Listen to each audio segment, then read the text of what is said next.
ñu ni délégation bi wax na ni Sénégal teguñu baaraam ci mbirum góor jigéen mel ni dañ koy daan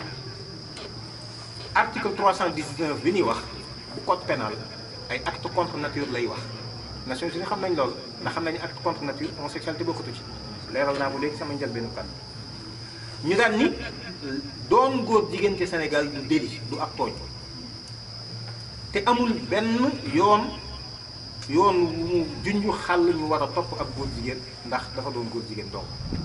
bi 2013 gouvernement bu Macky Sall ñoo ko wax Nations Unies bu 2018 moo mujj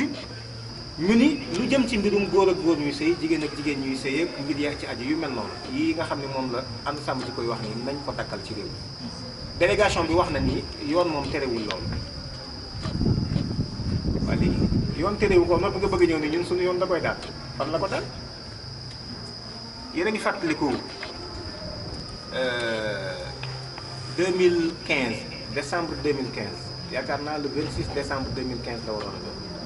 ci njeexital góor jigéen yi doon takkante fële ca kaw la coow loolu am nañu ko fàttaliku. l'observateur la wax mu ni leen yoonu Sénégal terewul góor jigéen moo tax procureur bàyyi leen